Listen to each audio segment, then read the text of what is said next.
Boa tarde. Vamos fazer essa live aqui no Instagram, aqui no YouTube. Hoje, dia 16 de novembro de 2024, um sábado à tarde. Eu disse que sempre recebo perguntas a respeito das lives que eu faço e achei por bem, então, criar um mecanismo de responder as perguntas diretamente em lives. Então, eu pretendo até deixar de forma regular uma live semanal para responder perguntas que me chegam. Eu pus há pouco no meu Instagram, no Story, dizendo que entraria numa live para responder 3 perguntas. Uma delas sobre o porquê de ter a expressão Filho do Homem no Velho Testamento, no Novo Testamento. A outra pergunta era sobre por que 4 evangelhos. E a outra pergunta era sobre a expressão no princípio era o verbo, que está lá no primeiro capítulo do Evangelho de João. Então, a minha ideia é fazer uma live semanal, talvez às quartas-feiras à noite, para responder perguntas, sempre colocando em grupo de 2, 3, no máximo 4 perguntas por live, e assim eu acho que eu vou respondendo às pessoas que me mandam as perguntas pelo direct, pelo WhatsApp, e nem sempre eu consigo responder a cada uma delas. Então eu vou reunindo um grupo de dúvidas, ou grupos de dúvidas, e vou respondendo, tá certo? Então, na live de hoje, nós temos essas 3 perguntas.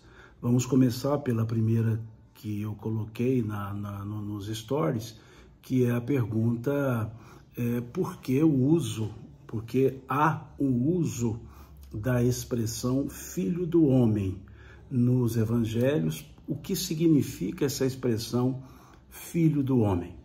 Então vamos responder a essa primeiro, depois nós vamos para as outras 2 perguntas. Se nós observarmos e contarmos o número de vezes que essa expressão Filho do Homem é apresentada na Bíblia, nós veremos que no Velho Testamento essa expressão está colocada 107 vezes. 107 vezes essa expressão consta no Velho Testamento. E 93 vezes dessas 107, 93 é no livro do profeta Ezequiel. É a forma que, aspas, Deus chamava ou dizia ao profeta Ezequiel, referindo-se à humanidade. Então vejamos, no Velho Testamento nós temos 107 vezes a expressão Filho do Homem. No livro do profeta Ezequiel, nós temos 93 vezes. No livro de Daniel, que depois nós falaremos sobre ele, 14 vezes. Então vejamos que é uma expressão muito utilizada no Velho Testamento. Não é uma expressão criada por Jesus. Foi falada por Jesus, sim. No Novo Testamento, nós temos essa expressão 81 vezes. No Evangelho de Mateus, nós temos a expressão Filho do Homem 30 vezes. No Evangelho de Marcos, nós temos essa expressão 14 vezes. No Evangelho de Lucas, nós temos essa expressão Filho do Homem 25 vezes. E no Evangelho de João, nós temos essa expressão 12 vezes. Ou seja, 81 vezes nos Evangelhos. Sem falar na carta de Paulo, que ele também utiliza essa expressão, na carta de Pedro. Mas só nos Evangelhos nós temos essa expressão Filho do Homem 81 vezes. Então, era uma expressão muito utilizada. Muito utilizada. Na forma hebraica de se dizer, a expressão correta seria filho de Adão, né? Ben Adamá é a expressão hebraica, Ben Adamá. O que significa Ben Adamá, que depois do grego, né, para o grego, quando trouxe para o grego, ficou como filho do homem. Então, na língua hebraica, a expressão é Ben Adamá, quer dizer, filho de Adão. O que é Ben Adamá? Filho da própria humanidade, é se referindo ao homem, ao ser humano, por assim dizer, referindo aos filhos de Adão, ou seja, aqueles que estão na terra. Então, uma expressão muito comum. No aramaico, porque temos que lembrar, na época do Cristo, o aramaico era a língua corrente, se chamava de Barnash. Bar quer dizer filho também, Barnash, filho da humanidade, ou seja, o ser humano. Quando passou para o grego, quando se traduziu para o grego, mesmo na Septuaginta, lá o Velho Testamento, lá no século II antes de Cristo, nos anos 200 antes de Cristo, que se criou a Septuaginta, a tradução dos 70, que trouxe do hebraico para o grego, veio uma outra expressão, que em grego se diz hoios antrópicos, ou seja, filho do homem. Na verdade, hoios antrópicos seria a expressão grega, filho do homem. Então, por isso é que transliterou-se do hebraico Ben Adamá, ou do aramaico Barnash, desculpe-me, para esse grego, hoios, né, hoios antrópicos, filho do homem. Sempre se referindo à ideia de humanidade. Então, os filhos dos homens, inclusive havia a expressão plural, filhos dos homens. Mas por que Jesus, então, se apropriou dessa expressão? Por que Jesus, então, passou a se chamar filho do homem? E é interessante. Quando se observa o Novo Testamento, que foi escrito em grego, a expressão hoios antropos, ela ganha um artigo definido, que não é comum no grego koiné, que é o grego das escrituras. Não é comum colocar um artigo definido. Aí colocou hoios antropos, quer dizer, o filho do homem. A ideia seria casa hoios antropo, ou seja, como um filho do homem, casa hoios antropos.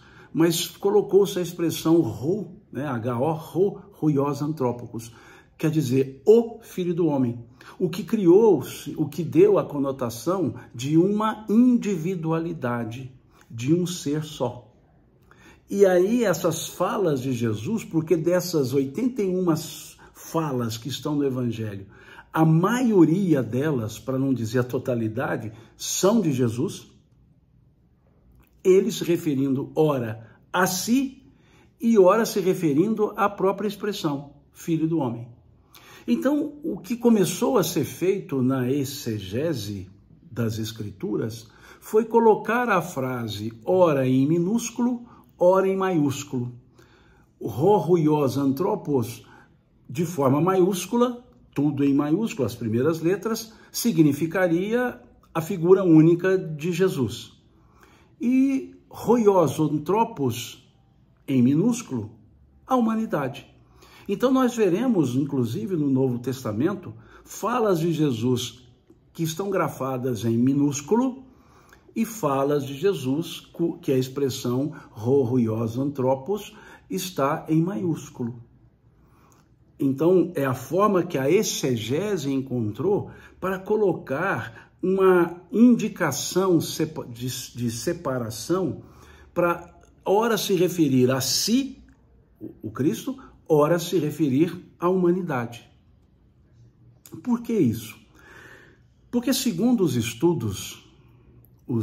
estudiosos bíblicos, não há um consenso para essa expressão, filho do homem. Não há um consenso. Criou-se uma harmonia para essa expressão, hoios antrópicos, criou-se uma harmonia para colocar 3 níveis para a interpretação. Escrevendo com letras minúsculas, filho do homem, Huios Anthropos, com letra minúscula, estava se dizendo a humanidade ou uma separação entre a humildade do ser humano perante Deus e os anjos. Então, sempre com letra minúscula. E quando se colocava a letra maiúscula, acrescentava-se também o artigo definido, ho, e ficava em grego Huios Anthropos, ou seja, o Filho do Homem, para se referir a um aspecto messiânico. E de onde vem esse aspecto messiânico? Aí sim é que nós encontramos ressonância para que Jesus pudesse a si mesmo se referir com a expressão o Filho do Homem, com a expressão Ben Adamá no hebraico, Ben Nashi no aramaico, que era a fala dele, Jesus falava o aramaico, Banashi, desculpe-me, ou na forma grega trazida, Huios Anthropos. A relação está justamente com base numa fala do profeta Daniel. E aí sim, encontra-se uma guarida para que Jesus pudesse se auto-intitular Filho do Homem. A expressão em Daniel está no capítulo 7 do livro do profeta Daniel, em especial nos versículos 13 e 14, que nós leremos aqui no texto.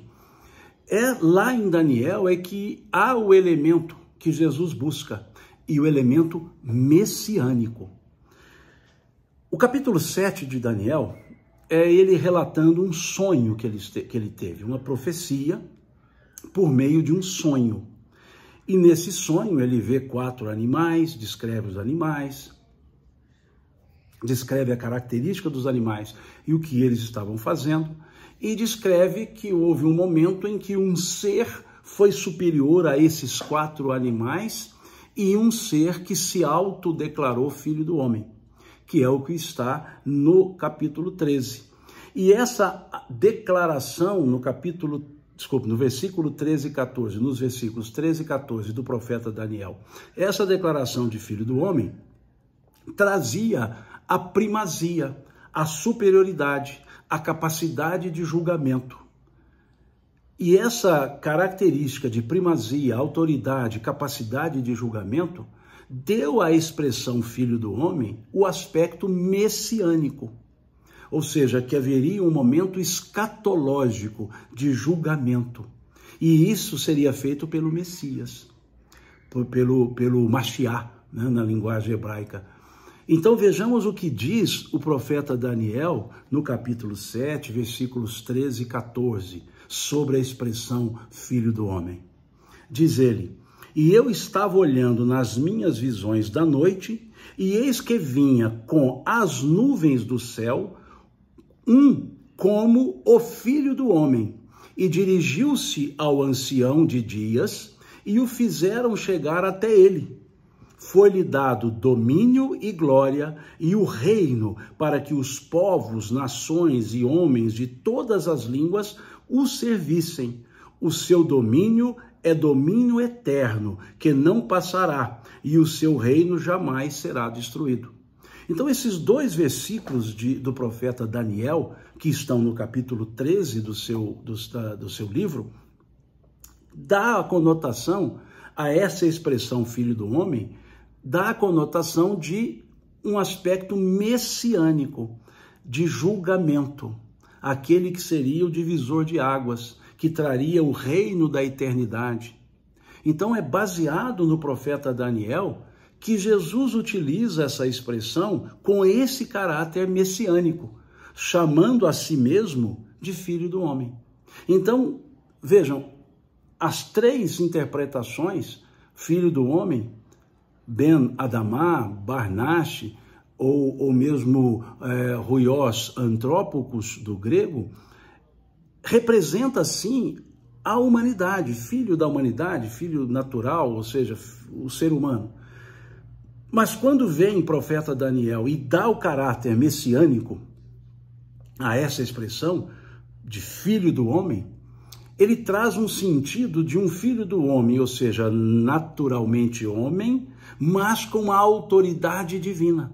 Então Daniel coloca a ideia de um quase homem, veja, quase homem, em que sentido? Não era só homem, ele tinha mais do que isso.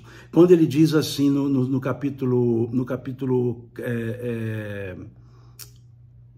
versículo 14, foi-lhe dado domínio e glória e o reino para que os povos, nações e homens de todas as línguas o servissem. E no capítulo 13 ele diz assim, e vinha com as nuvens do céu como o Filho do Homem. Então, aqui a ideia de Daniel era mostrar que esse ser seria homem, no sentido humano da palavra, mas traria a expressão divina. Seria um homem divinizado. Por isso, ele passou a chamá-lo de Filho do Homem e seria visto pelas nuvens. E aí é que nós encontramos uma ressonância aqui do profeta Daniel no Evangelho de Mateus. Quando olhamos o capítulo 26 do Evangelho de Mateus, especificamente a partir do versículo 63, quando Jesus está sendo julgado pelo Sinédrio. Quando ele está sendo julgado pelo Sinédrio, durante o julgamento, lá no versículo 63, Jesus guardava silêncio. E o sumo sacerdote perguntou a ele, eu te conjuro pelo Deus vivo que nos digas se tu és o Cristo, o Filho de Deus. Respondeu-lhe Jesus, versículo 64, tu o disseste. Entretanto, eu vos declaro que, desde agora, ele ali frente ao Sinédrio, desde agora vereis o Filho do Homem, assentado à direita do Todo-Poderoso e vindo sobre as nuvens do céu. Vindo sobre as nuvens do céu, o Filho do Homem vindo sobre as nuvens do céu, é o que está na profecia de Daniel, quando ele diz, né, e eu estava olhando nas minhas visões da noite, e eis que vinha com as nuvens do céu, como Filho do Homem. E dirigiu-se ao ancião de dias, e o fizeram chegar até ele. E foi-lhe dado domínio e glória, e o reino para que os povos, nações e homens de todas as línguas o servissem. O seu domínio é domínio eterno, que não passará, e o seu reino jamais será destruído. Então percebamos que o que Jesus falava quando assim se chamava de Filho do Homem, era a ideia trazida pelo profeta Daniel, para dizer que, tal qual previu Daniel, ele era o Messias, né? o Mashiach, né? o Mashiach na linguagem hebraica, aquele que seria o libertador do povo. Então, por isso, Jesus assim se referia com a expressão Filho do Homem. Mas não foi uma expressão criada por ele, e tampouco criada por Daniel. Porque nós vemos a expressão Ben Adamá, filho de Adão, depois traduzida como filho do homem, lá no Deuteronômio. Nós temos no Deuteronômio falas com a expressão Ben Adamá, filho de Adão, filho do homem. Temos lá no livro Números, né, os primeiros livros do Velho Testamento. Temos em Ezequiel, Deus chamando Ezequiel de filho do homem, Deus entre aspas, né, utilizando-se a expressão até no plural, filhos dos homens. Como eu disse, 107 vezes nós temos essa expressão no Velho Testamento e 81 vezes temos essa expressão nos Evangelhos. Então é uma expressão comum, mas que, a partir da fala do profeta Daniel, tomou a conotação do próprio Messias. O Filho do Homem, ou seja, aquele que seria um gerador o criador de uma nova geração, um novo Adão, não pelo erro, mas por criar uma nova geração, Daniel deu essa conotação, então. E a partir dessa ideia de Filho do Homem constante no livro de profeta Daniel, que lá escrito em hebraico está Ben Adamá, e escrito em aramaico está Barnash, e traduzido para no grego, lá na Septuaginta está Ruios Antropos, o Filho do Homem, aí sim a conotação passou a ser o Messias. Então, quando Jesus falava filhos dos homens, no plural, ou quando os evangelhos grafa essa expressão em minúsculo, ele está se referindo à humanidade. Não à humanidade genealógica, ao ser humano, aquele ser humano, aquela humanidade que foi crescendo, que foi evoluindo. Agora, quando ele assim se refere como filho do homem, e a expressão está em maiúsculo, filho, F maiúsculo e H maiúsculo, ele está se referindo ao profeta, à profecia de Moisés e se auto-intitulando o Messias. Por isso, em Mateus 26, versículo 64, ele usa essa expressão se defendendo, melhor dizendo, se expressando no Sinédrio. Veja a resposta que Jesus dá ao sumo sacerdote, a Caifás, quando ele pergunta: eu te conjuro pelo Deus vivo que nos diga se tu és o Cristo, o Filho de Deus.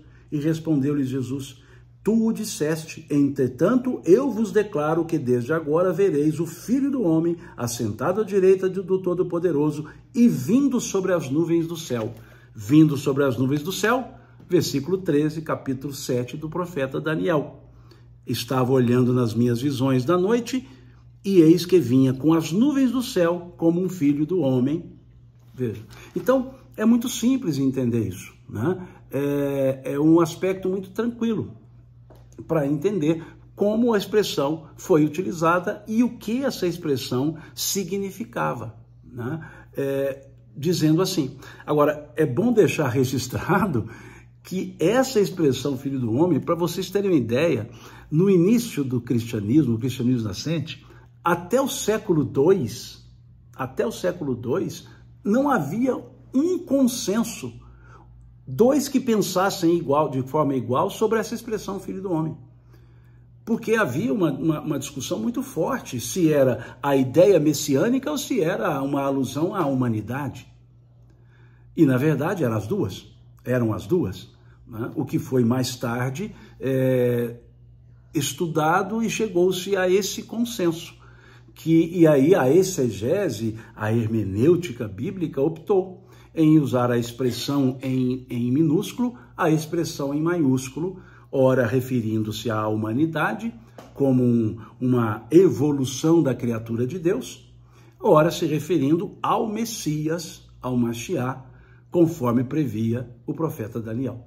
Então eu creio que ficou respondida o grupo de perguntas que me chegou, perguntando-me sobre essa expressão, filho do homem. Acho que ficou mais ou menos claro. Eu vi aqui nos comentários do Instagram alguém perguntando sobre Adão e Eva, significado. Depois eu posso até colocar isso em numa outra live, mas para não ficar no ar, Adão vem da palavra hebraica Adamá. Adamá significa da terra. Adamá significa humus, né? Quer dizer, da própria terra. É aquilo que lá no Gênesis está colocado. E Deus fez o homem, né, do limo da terra, esculpiu do barro. Então a palavra Adão vem do hebraico Adamá, que significa terra. E se passou a significar o ser humano também, uma ideia de ser humano. Bom, a palavra Eva vem do hebraico Evalá ou Evará. Essa palavra Evalá, Evará, significa ser vivente, ou seja, o ser que tem vida. Porque vejamos que Adão, vindo da terra, não tinha vida. Ela teve que ser soprada em suas narinas. Não é assim que está lá na simbologia do Gênesis, que Deus, com o hálito de Deus nas narinas de Adão, e ele tomou vida. E Evalá, ou Evará, significa ser vivente, ou seja, já nasceu com vida. Ser vivente. Então há um grupo de estudiosos que diz que Adão e Eva, óbvio, são simbolismos, que Adão e Eva significa dois momentos, ou significam dois momentos da humanidade, dois momentos evolutivos. Um momento de inconsciência, na figura de Adamá, que precisou de ter o hálito divino soprado, e na figura da consciência, baseada no ser vivente, Evalá, Eva, né, que já seria um ser consciente. E baseiam-se na simbologia do diálogo entre Eva e a serpente e do não diálogo entre Adão e Eva no momento de comer o fruto. né? Então, só para não deixar no ar a pergunta feita sobre Adão e Eva, depois eu posso, numa outra live, vir respondendo essa pergunta com mais tempo. Até porque nós temos 2 outras perguntas que eu postei nos stories dizendo que responderia. Então, espero que a pessoa que perguntou sobre Adão e Eva, pelo menos assim, de uma forma mais resumida, tenha percebido que são nomes altamente simbólicos. O Gênesis é altamente simbólico. A primeira parte do Gênesis, até que chega até Abraão, é uma parte muito parabólica, é uma grande parábola. E todos os pontos ali têm uma simbologia típica dos povos hebreus, do povo hebreu, desculpe.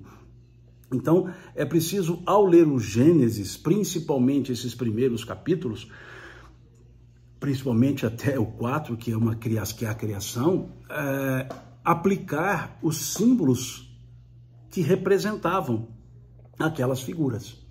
Tá? Então, Adão vem do Adamá, terra, humus, barro, homem, e Eva vem de Evalá, ou Evará, que significa ser vivente, ser com vida, né? Ok? Depois a gente pode aprofundar nisso numa outra live.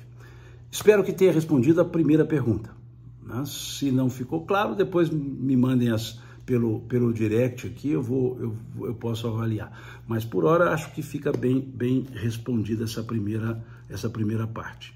Então vamos para a segunda pergunta. A segunda pergunta salvo engano, eu coloquei no story como segunda pergunta: por que são somente 4 evangelhos que tem na Bíblia? Então vamos responder a essa pergunta: por que são somente 4 evangelhos? Não há dúvida que há vários escritos acerca de Jesus. Vários escritos.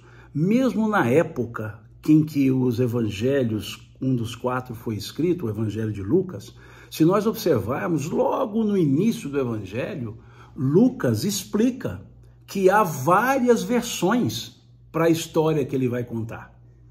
Então, vejam que o próprio Lucas, na época que ele escreveu, presume-se que ele tenha escrito esse evangelho por volta dos anos 80, que esse evangelho surgiu, por volta dos anos 80, depois de Cristo, óbvio, ele explica que naquela época já existia vários escritos e que ele resolveu, então, organizar e trazer a sua versão, a sua história, né? Ele escreve, na verdade, Lucas não escreveu para a humanidade.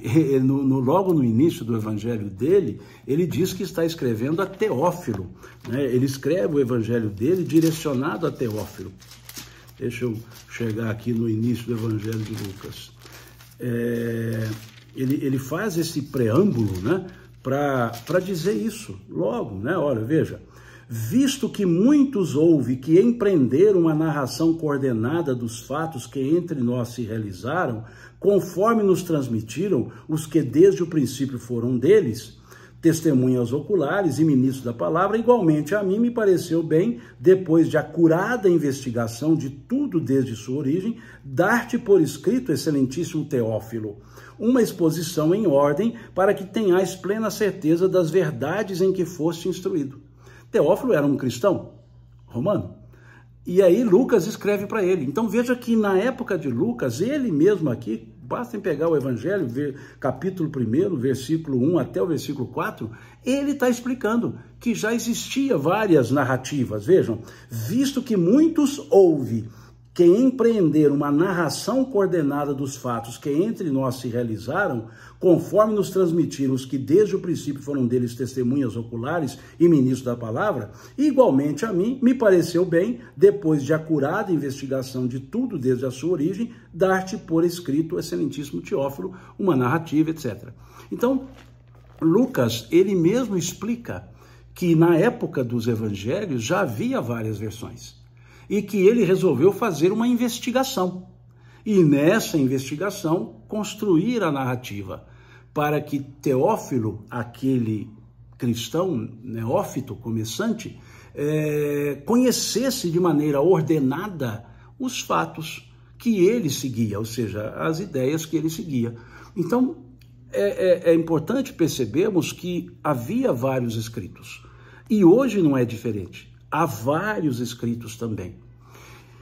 E é bom que se observe que os escritos que corriam à época, eles não tinham nome dos autores. Não havia assim, esse aqui é Mateus, esse aqui é João, esse aqui é Marcos, esse aqui é Lucas. Eram os escritos. Eram escritos que se passavam. Os pergaminhos eram levados de um a um. Então, essa ideia de dar nomes, ela vem bem depois. E havia, de fato, muitos escritos. Muitos. Não há um autor que fale a quantidade. Quando há uma quantidade, é comum os autores dizerem mais de 20. Quer dizer, mais de 20 textos diferentes que narravam sobre Jesus, que eram, por assim chamá-los, todos evangelhos. E isso gerava, digamos, muitos tipos de interpretação. E muitos escreveram em épocas muito depois dos fatos, né? Nos anos 300, 400, 500, os que escreveram no ano primeiro, no século I, né? Então, havia muito isso. Tanto que, no século II depois de Cristo, houve uma tentativa de unir os evangelhos para fazer um texto só, que é o chamado diatessaron. Diatessaron era o nome grego para significar unificação dos evangelhos. Diatessaron. E coube a um escritor chamado Taciano fazer essa compilação, esse diatessaron. Mas não foi possível. Ele não conseguiu fazer essa unificação. E desde a comunidade inicial, desde os anos primeiros, 4 comunidades atuavam com os escritos. 4 comunidades atuavam. Por isso, a ideia dos 4 evangelhos, por quê? Essas comunidades, a comunidade de Jerusalém, a comunidade de Roma, a comunidade de Antioquia, a comunidade de Éfeso, elas seguiam textos.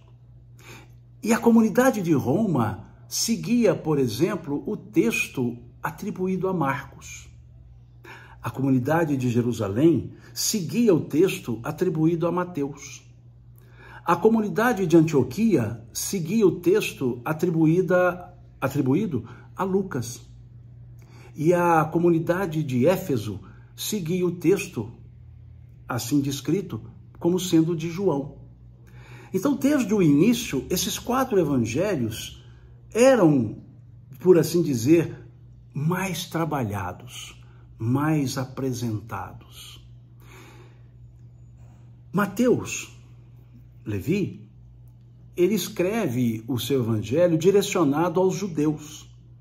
Se observarmos o conteúdo de Levi, de Mateus, do evangelho, ele é um conteúdo que tenta trazer Jesus como sendo o cumpridor das profecias.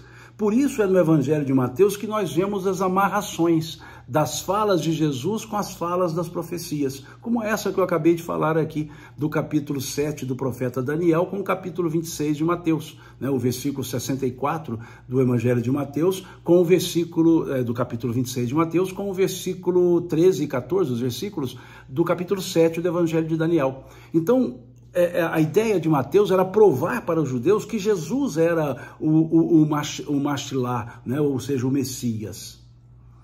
Marcos, ele já escreve para os romanos, para a comunidade romana, para os judeus que estavam em Roma.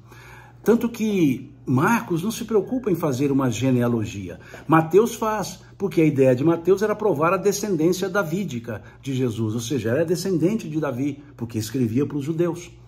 Então Marcos não, ele tenta mostrar as ações de Jesus. Por isso o evangelho de Marcos, ele já começa quase que com Jesus pregando. Então ele quer mostrar o Jesus de agora, aquele Jesus dali do momento. Lucas, ele escreve para os gentios, os pagãos. ele escreve para aqueles cristãos recém-convertidos. E por isso ele é minucioso. Ele escreve a partir de pesquisas, de entrevistas com Paulo, com Pedro, com Maria, com outros apóstolos, porque vocês viram, li aqui o primeiro capítulo, ele fala através de pesquisa com aqueles testemunhas diretos, ou seja, aquelas pessoas que eram testemunhas dos fatos. Então Lucas faz uma pesquisa e ele leva aos gentios esse evangelho. E João escreve o evangelho para os cristãos, para os que já são cristãos. Por isso ele trata no seu evangelho de um Jesus transcendente. Ele se preocupa em mostrar os feitos, ele procura mostrar os ensinos mais profundos trazidos por Jesus. Então percebamos que cada um dos 4 evangelhos tem uma característica. Por isso eles foram adotados pelas comunidades. O evangelho de Mateus mais pela comunidade de Jerusalém, os judeus das cercanias, porque ele falava aos judeus. O de Marcos aos romanos, o de Lucas aos gentios em geral, os pagãos, e o de João aos cristãos de Éfeso. Mateus a Jerusalém, Marcos a Roma, Lucas em Antioquia. Então percebamos que desde o início esses 4 evangelhos já eram mais trabalhados. E o que mais ali chamava a atenção? Eles guardavam uma relação muito íntima nos fatos. Tanto que 3 deles, Mateus, Marcos e Lucas, passaram a ser chamados sinóticos, ou seja, semelhantes. Porque com pequenas variações eles narravam os mesmos fatos, com algumas distorções geográficas, ou algumas vezes até temporais, mas criavam uma geografia muito semelhante do local e guardavam uma temporalidade muito semelhante e uma forma de abordar os fatos também muito semelhante. Por isso eles são chamados sinóticos, semelhantes. Diferentemente do Evangelho de João, que presume tenha sido escrito depois dos anos 80, entre os anos 85 a 95, é um evangelho mais místico, por assim dizer, não gnóstico, um evangelho da espiritualidade, por assim dizer, que buscava mostrar esse aspecto mais transcendente de Jesus, escrevendo aos cristãos depois que eles já tinham sido perseguidos ou no auge da perseguição. João escrevendo depois que ele mesmo foi perseguido, foi preso em Pátimos. Então veja, é um evangelho que busca trazer o alento da mensagem do Cristo, diferente dos outros 3 que buscam trazer factualidade, os fatos.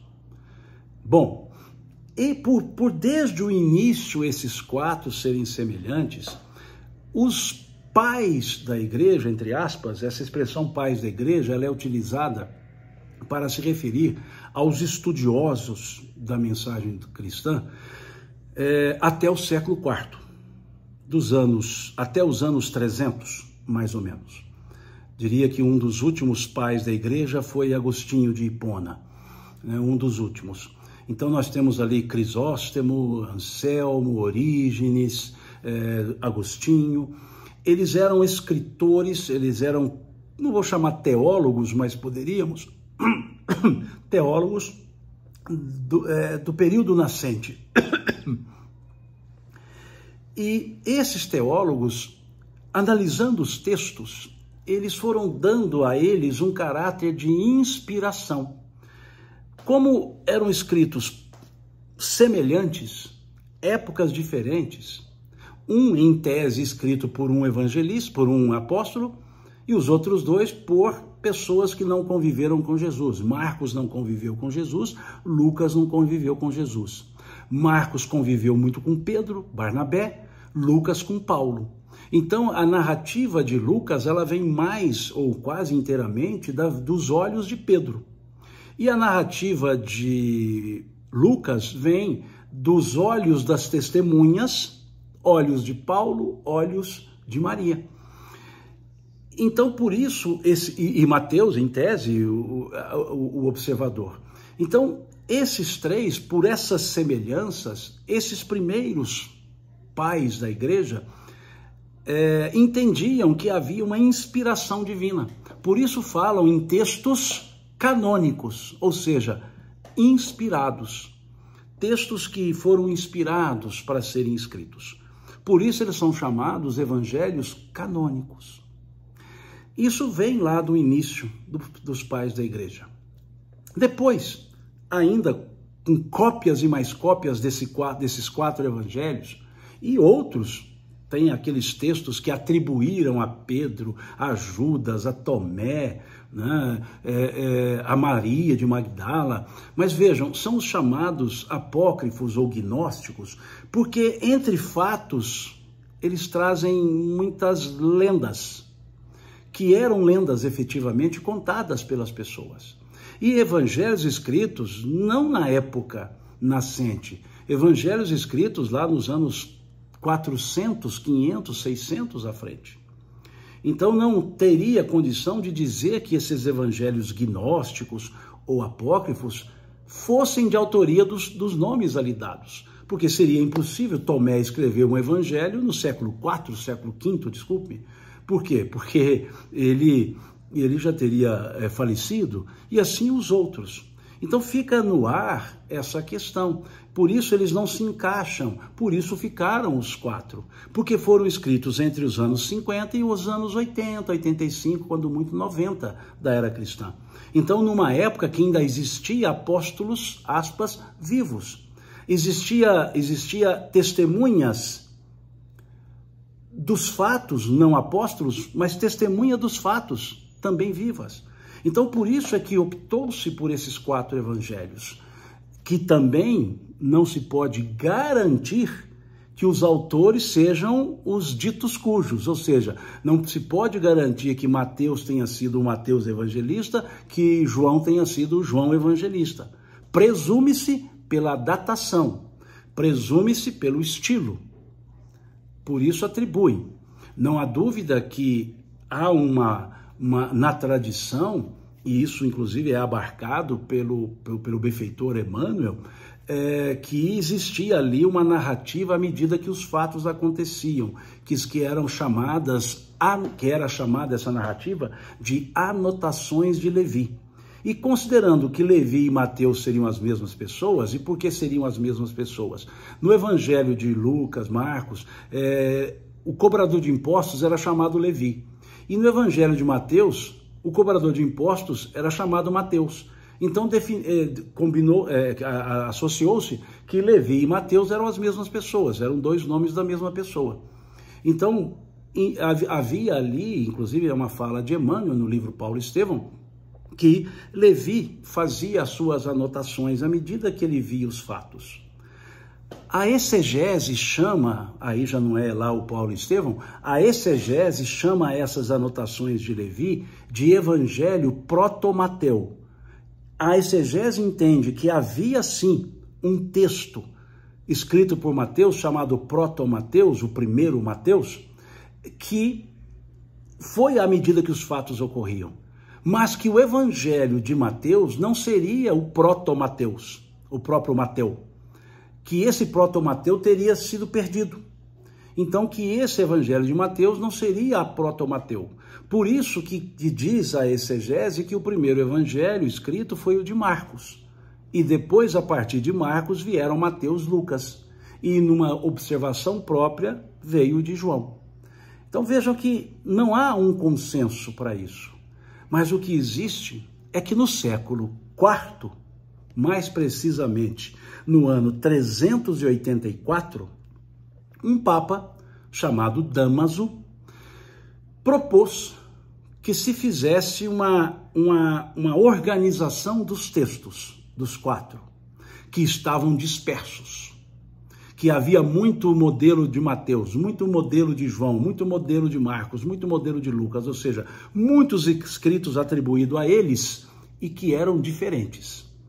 Então o Papa Dámaso nomeou um grande estudioso, um linguista, um monge chamado Jerônimo, para que fizesse a compilação e separasse o que eram verdadeiramente os textos Mateus, Marcos, Lucas e João, e tirasse aqueles que atribuíam a eles, mas que confrontavam com aqueles textos sinóticos, com aquelas chamadas verdades sabidas. Então, permita-me fazer uma leitura que está no livro Obras de São Jerônimo, numa edição de 1693, a edição dos Beneditinos, lá em 1693, que eu até consegui, né, um fragmento dessa edição, e lá nós temos uma fala de Jerônimo respondendo ao Papa Dámaso a dificuldade que ele teria para fazer essa compilação dos 4 evangelhos. Ele diz assim: da velha obra me obrigais fazer obra nova. Olha a fala de Jerônimo. Quereis que de alguma sorte me coloque como árbitro entre os exemplares das escrituras que estão dispersos por todo o mundo e como diferem entre si, que eu distinga os que estão de acordo com o verdadeiro texto grego. Então veja Jerônimo, chamado de também São Jerônimo, como Jerônimo se expressa ao Papa Dámaso quando em 384 ele pede que Jerônimo separe esses textos e crie aquilo que passou a ser chamada de Vulgata, a Bíblia Latina, Vulgata. E segue Jerônimo: é um piedoso trabalho, mas também é um perigoso arrojo, da parte de quem deve ser por todos julgado, julgar ele mesmo os outros, querer mudar a língua de um velho e conduzir à infância um mundo já envelhecido. Qual de fato o sábio e mesmo o ignorante que desde que tiver nas mãos um exemplar novo, depois de o haver percorrido apenas uma vez, vendo que se acha em desacordo com o que está habituado a ler, não se põe imediatamente a clamar que eu sou um sacrílego, um falsário, porque terei tido a audácia de acrescentar, substituir, corrigir alguma coisa nos antigos livros. Veja essa fala de Jerônimo. É uma fala de uma pessoa sábia. É uma fala de alguém que falou: olha, eu vou fazer porque está sendo me pedido. Mas é muita audácia eu querer dizer qual texto é verdadeiro, qual texto é falso. Qual seria o que está em conformidade com o texto grego e qual aquele que foi uma tergiversação do texto grego. Então é isso que Jerônimo está dizendo, né? E ele tem até a frase em latim muito forte, né? Que é uma frase assim, que virou até chavão, né? Que ele diz aqui, ó: me clarimitans esse sacrilegum, qui adentum aliquid invertibus libris adere mutare corrigere. Ou seja, é muito forte pedir alguém para mudar, corrigir algo tido como verdadeiro. Essa é a frase efetiva em latim. E ele continua: um duplo motivo me consola desta acusação. Ou seja, de ser alguém que pudesse alterar os textos. O primeiro é que vós, que sois o soberano pontífice, me ordenais que o faça. O segundo é que a verdade não poderia existir em coisas que divergem, mesmo quando tivessem elas por si a aprovação dos maus. E aí ele termina essa missiva dizendo assim: este curto prefácio tão somente aplica aos 4 evangelhos, cuja ordem é a seguinte: Mateus, Marcos, Lucas e João. Depois de haver comparado certo número de exemplares gregos, mas dos antigos, que se não afastam muito da versão itálica, combinamo-los de tal modo, itacalomo temperavimus, ou seja, com muita temperança, com muita calma, que, corrigindo unicamente o que nos parecia alterar o sentido, conservamos o resto tal qual estava. Isso é uma fala de São Jerônimo, está no livro Obras de São Jerônimo, edição dos Beneditinos, de 1693, tomo 1 da coleção 1425. Estou citando aqui a bibliografia para não falar que saiu da minha cabeça, né? Então vejamos que essa tradução chamada Vulgata, feita no século IV, no ano 384, já no final do século IV, por Jerônimo, a pedido do Papa Dámaso, deu então a chancela para que se fixassem os 4 evangelhos. E aí vem uma curiosidade interessante. Se vocês observarem as Bíblias católicas mais antigas, ou talvez as recentes também, também nas recentes, vocês vão perceber um detalhe. O título dos evangelhos não está como nas Bíblias protestantes, que está assim, Evangelho de Mateus, Evangelho de Marcos, Evangelho de Lucas, Evangelho de João. Nas Bíblias católicas está Evangelho segundo Mateus, Evangelho segundo Marcos, Evangelho segundo Lucas, Evangelho segundo João. Por que usam essa expressão segundo? Porque essa é a expressão que Jerônimo utilizou na sua obra. Porque ele quis dizer o seguinte, ele pegou os textos gregos antigos e comparou aos diversos que estavam correndo. E aqueles que guardavam semelhança, ele foi anexando. Então, quando diz Evangelho segundo Mateus, ele está dizendo Evangelho segundo o estilo do texto grego atribuído a Mateus. Então, ele trouxe os textos gregos e trouxe aqueles dispersos, mas que guardavam semelhança com o texto de Mateus grego. É o que ele escreve aqui no final. Ele diz, ele fala assim, ó, depois de haver comparado certo número de exemplares gregos, mas dos antigos, que se não afastam muito da versão itálica, combinamo-los de tal modo, itacalamo temperamivos, que, corrigindo unicamente o que nos parecia alterar o sentido, conservamos o resto tal qual estava. Por isso a expressão segundo, que nas Bíblias protestantes, evangélicas, não tem a expressão segundo. Mas nas Bíblias católicas, por advirem da Vulgata, que é a tradução de Jerônimo, que ele traduz do grego para o latim, formando esse cânone dos 4 evangelhos, ele deixa a expressão segundo, para dizer, olha, são estilos semelhantes. Então, os escritos que não do texto grego, semelhantes, segundo a lógica de Mateus, ficam como de Mateus. O semelhante a Marcos, como Marcos, e assim Lucas e João. Então, por isso, utiliza a expressão segundo. Segundo Mateus, segundo Marcos, segundo Lucas, segundo João. Diferentemente. Agora, é importante nós observarmos que mesmo a Vulgata, lá do século IV, a pedido do Papa Dámaso, sofreu também alterações. Ela passou por mudanças, né, por Clemente, Papa Clemente, Clemente VIII, ele fez uma mudança, né, para lá em 1586, depois em 1590, o Concílio de Trento também fez alterações, né? Então veja, são textos que ao longo do tempo foi sendo ajustado. Inclusive um crítico da obra de São Jerônimo, ele diz assim, a tradução oficial, que devia ser definitiva, segundo o pensamento de quem ordenara a sua execução, o Papa Dámaso, foi, entretanto, retocada em diferentes épocas por ordem dos pontífices romanos. O que havia parecido bom no ano 386 ao ano 1586, o que for aprovado em 1546 pelo Concílio Ecumênico de Trento, foi declarado insuficiente e errôneo por Sisto V, o Papa Sisto V, que alguns chamam de Xisto, Sisto V, em 1590.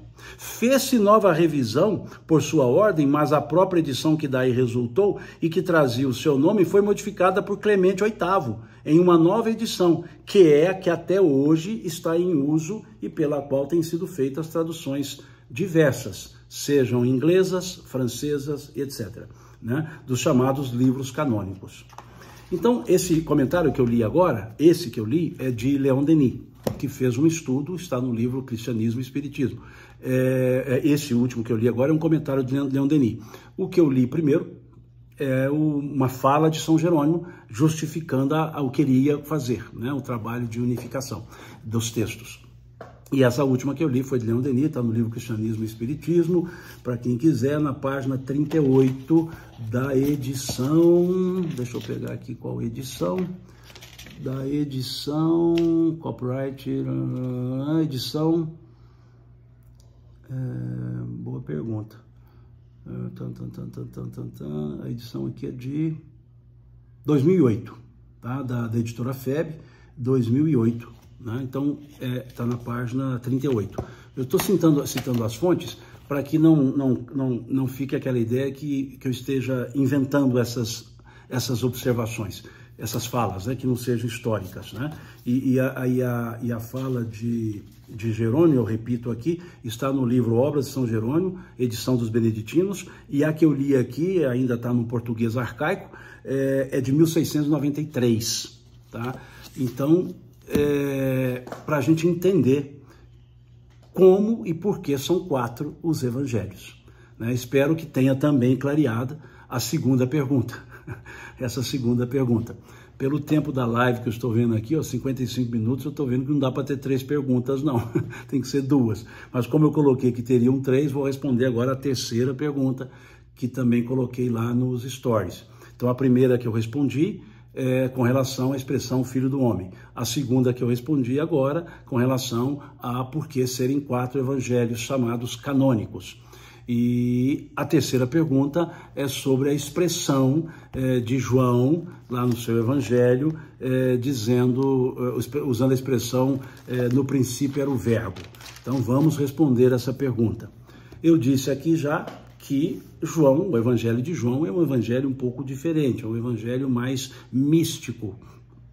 É um evangelho que trata mais da transcendência, da excelsitude de Jesus. Então ele tem uma fala muito interessante. Então essa expressão no princípio era o verbo é justamente o primeiro versículo do capítulo 1 do seu evangelho. Quando ele diz assim, no princípio era o verbo, e o verbo estava com Deus, e o verbo era Deus. Essa expressão, verbo, João escreve, óbvio, em grego. A expressão grega é logos. Logos. Logos significa palavra. Palavra. Logos, palavra. Então ele diz, no princípio era a palavra. Palavra. No princípio era a palavra. E a palavra estava com Deus, e a palavra era Deus. E ele segue, para a gente entender melhor, ele estava no princípio com Deus, o verbo. Todas as coisas foram feitas por intermédio dele, do verbo. E sem ele, nada do que foi feito se fez. A vida estava nele e a vida era a luz dos homens. A luz resplandece nas trevas e as trevas não prevaleceram contra ela. Tudo isso aqui do primeiro versículo, desculpe-me, do primeiro, segundo, terceiro, quarto e quinto versículos do capítulo 1, nos leva ao Gênesis bíblico. Nos leva lá ao primeiro capítulo do Gênesis bíblico, quando fala da criação. Quando nós temos ali a ideia da criação. Então vejamos como que o autor do Gênesis narra a criação. No princípio criou Deus os céus e a terra, porém estava sem forma e vazia, havia trevas sobre a face do abismo, e o Espírito de Deus pairava sobre as águas. Disse Deus, haja luz, e viu Deus que a luz era boa, e fez a separação entre luz e trevas. Chamou a luz de dia e as trevas de noite. Houve tarde e manhã do primeiro dia. E disse Deus, haja firmamento. Versículo 9, disse também Deus, ajuntem-se as águas. Aí vamos, versículo 11, e disse, produz a terra, relva, ervas. Disse também Deus, haja luzeiros. Disse Deus, provam-se as águas de enxames, de peixes. Disse Deus, de seres viventes, desculpe. Disse Deus, produz a terra, ervas e seres outros viventes. Também disse Deus. Vejam, olha o tanto disse que tem aqui. É isso que João está dizendo, que tudo que foi feito por causa do verbo, ou seja, a criação se fez pela palavra divina, pela palavra de Deus. Veja, disse Deus, haja luz, disse Deus, nasça as ervas, disse Deus. Então João está dizendo que no princípio era o verbo de Deus, era a palavra de Deus. E esse no princípio é o no princípio que está lá no versículo 1 do capítulo 1 do livro Gênesis. No princípio criou Deus os céus e a terra. E como Deus criou? Pela palavra. E disse Deus, haja luz. E disse Deus. Então João está se referindo ao verbo, à palavra divina, mostrando que a palavra é para criação, que a palavra não é para destruição. A palavra é para criar. Então aqui, quando João faz essa poética, no princípio era o verbo, é o mesmo de no princípio criou Deus os céus e a terra. E ele diz, e o verbo estava com Deus, a palavra estava com Deus. E a palavra, o verbo, era Deus. Veja que interessante. Mostrando que, porque Deus é antes do princípio. Porque Deus não tem princípio. Porque se Deus tiver princípio, ele não é Deus. Porque Deus é eterno. Sendo Deus eterno, ele não tem começo e não tem fim. Então, por isso que no princípio tem que ser algo a partir de Deus. E o que era esse algo a partir de Deus? A palavra. Então, por isso João enaltece a palavra, porque a palavra criou. A palavra criou tudo. A palavra deu criação, deu origem. A palavra organizou tudo. Por isso a palavra estava com Deus. A palavra era Deus. Veja a frase dita por João. No princípio era o verbo estava com Deus, o verbo era Deus. E aqui eu faço uma digressão, que não fez parte da pergunta que respondo, mas que muitos dizem que esse verbo era Jesus, porque na frente está escrito, e o verbo se fez carne e habitou entre os homens. Mas vamos entender o que o verbo, esse é o versículo 14. E o que é o verbo então? Porque está dizendo que o verbo era Deus. E se o verbo encarnou, Deus encarnou. E quem encarnou foi Jesus, então Jesus era Deus. Mas aqui tem um detalhe. O conhecimento da gramática. Quando está dizendo aqui, o verbo era Deus, versículo 1, nós temos que fazer uma análise sintática dessa frase. Quando se está dizendo aqui, nós temos que analisar na frase quem é o sujeito, quem é o verbo, quem é o predicado, quem é o predicativo do sujeito. E a frase aqui, ela está indicando isso. Aqui a frase, o verbo era Deus, não está dizendo que verbo e Deus são as mesmas coisas, porque está usando o verbo ser. O verbo ser é verbo de ligação. O verbo ser é que liga o sujeito ao predicado, por isso que é o predicativo do sujeito. O verbo ser está conjugado no pretérito imperfeito. Era. É algo, quando nós usamos o pretérito imperfeito, é para algo que está inacabado, que pode continuar. Por isso usamos no pretérito imperfeito, não é algo que vai para o pretérito perfeito, né? Foi, quer dizer, foi e acabou. Era, está inacabado. Foi, mas pode continuar sendo. Então, por isso utiliza-se o verbo ser no pretérito imperfeito, era. Mostrando que o verbo era Deus, ou seja, ele não era no sentido de foi e acabou, não, ele continua sendo Deus. Continua sendo, né? Continua sendo o verbo desde o princípio. Continua sendo o verbo estando com Deus. Continua o verbo Deus. Mas, por outro lado, também é preciso nós observarmos que o verbo ser, esse verbo de ligação, ele não dá um indicativo, ele só faz a ligação entre o sujeito e o predicado do sujeito. Quem é o sujeito nessa oração aqui, nessa frase? O verbo era Deus. O sujeito é verbo. Ele está precedido do determinante, do artigo definido o. Quer dizer, a palavra veio com o artigo definido o. Ou seja, aquela palavra, o verbo substantivo, veio com a determinante, é o sujeito da oração. O verbo era Deus. O que é Deus nessa frase? O predicado do sujeito, o predicativo do sujeito, ou seja, a qualidade. Então aqui a frase está dizendo o verbo era divino. A palavra era divina. E não a palavra era Deus, no sentido palavra e Deus são as mesmas coisas.